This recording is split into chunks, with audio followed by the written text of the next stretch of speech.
A new meta of laning has appeared. Everyone is laning wrong besides the top 0.01%. Laning phase is the most important part of the game if you're trying to carry your teammates. But a lot of times people forget what laning is actually about. The truth is, laning is actually pretty simple if you know what really matters. So if you just give me 7 minutes, you will discover the 5 laning concepts that will allow you to carry your teammates. But before we do that, let me show you a quick example of a lane by Faker. So in this clip, Faker is now just returning to lane after resetting. And in this clip, he does something insanely intentional that a lot of people don't spot at first glance. So what I'm gonna do is I'm gonna just shut up and I'm gonna ask you guys to see if you see what Faker is doing with intention. I'm gonna give you guys a small hint. I want you guys to look at the minimap as well and then figure out what he's trying to do here.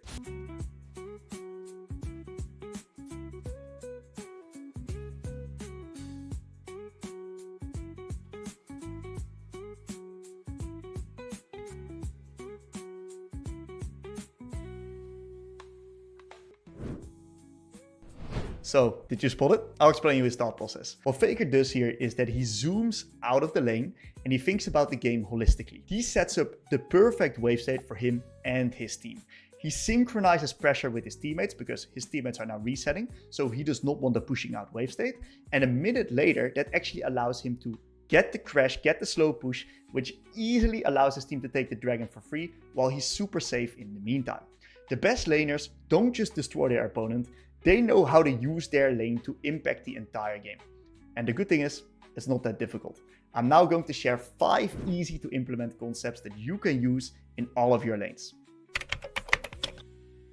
The first concept is understanding the goal of lane. Lane is all about resources and you have to understand your lane priorities. And literally almost everyone has these priorities mixed up. I used to be a player that obsessed about lane and tried to end the enemy laner's career every single game. Because in my mind, that was the only way that I knew how to actually win the game. But little did I know, I wasn't just ending their career, I was literally ending my game as well. By focusing so much on trading, what happened is that I was losing minions, dying to ganks, and losing track of the map. Yes, my opponent was weak, but I was also massively behind the curve, which meant that when mid-game came around and I was forced to fight at 10 CS per minute, 0 deaths, 2 kills enemy Draven, I wasn't strong enough to carry, which led to me fully relying on my teammates winning their lanes instead, aka flipping games, making you believe that losers queue exists, stuff like that. So whatever happened, right, if my teammates lost, I lost the game as well because I wasn't strong enough to carry. I've done over 5,000 coaching sessions, and in 90% of those sessions, the players, just like me, have the wrong priorities in lane. And once I stopped tunneling on the enemy laner, I started having better farm, I started getting stronger, I died to gank less, and I was present with a lot more random skirmishes. But most importantly, I started helping my side lanes winning because I started roaming outside of my lane, and guess what? That makes the game so much easier. Now this ties in nicely towards the second concept. What I see in a lot of my coaching sessions is that players miss a lot of farm for free because they don't know 2 simple things. Number 1, they auto-attack a minion that's not getting targeted by the rest of your creeps, so 2 minions die at the same time. You're gonna miss a creep. And another thing is that they get stuck in the auto-attack rhythm, which doesn't line up with the minions dying.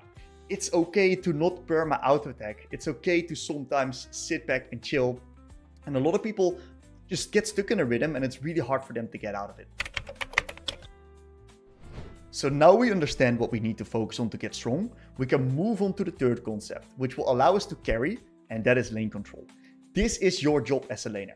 If you can control the lane by controlling the waves and the trades, you will always have first move and the option to create a man advantage somewhere on the map. And creating those conditions allows us to impact the play on the map, and that will then lead into objectives. Of course, that is really what brings us closer to killing the enemy nexus.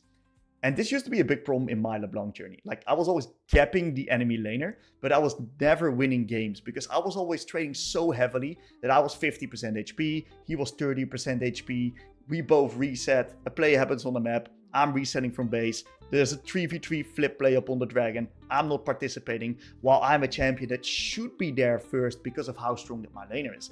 And that means that even though I was capping every single lane, I was not winning more than 50% of my games on this champ because I was approaching the game holistically smart. So focus on getting 1 or 2 good 100 for 0% trades, keep your HP high, and use that to control the lane and participate in the plays around the map. The fourth concept is synchronizing tempo with your team. Do you also hate the fact that your jungle's invading while you're catching a wave in a tower? Well, here's the solution. We want to actively look at our teammates' locations and predict when they will make a play. Usually, that's when the full clear ends or a wave crashes on the side lane. If you know what to look for, it's actually pretty easy to read. And our job is to synchronize up our play timer with when the rest of the team is also ready to play. So if you want to take it to the next level, you gotta make your wave crash when the rest of your team is ready to play, and then you can force a man advantage because your laner is still catching the wave. On the flip side, this also means that if your team is resetting or your jungle is farming, we don't need to have push because then we are the only target on the map. Of course, there's also going to be situations where something happens that we cannot really expect or predict, or something random happens. Of course, it's solo queue. In that case, we need to communicate what we want our team to do and make them sync up to us instead of the other way around.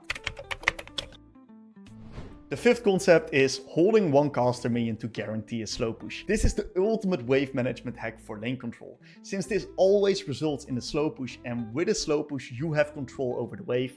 That means lane control. And lane control means that you can allow your wave to push out and crash whenever you want. And I see only high elo players do that at the moment, so I really want to spread this knowledge. So I understand that laning can be insanely overwhelming. And even though a lot of people say it isn't, League of Legends is a really, really hard game. So I totally understand your struggles, and I sometimes too have an absolutely brutal time on the Rift. So don't feel bad if applying all of these concepts doesn't work within a day, a week, or even a month, because it's gonna take some time for your brain to adjust as well. But one thing that I've really noticed, that keeping my priorities straight and just allowing me to have a little bit of a focus point in game allows me to focus on the things that matter in game, and it will heavily increase my impact upon the game. And of course, there's a lot more to laning and just the game itself. So if you're interested, check out this video right here about laning, or click the link in the description in which said I will help you become the best player that you can be. Peace out, guys. I'll see you guys real soon with a new video. Thank you all for watching.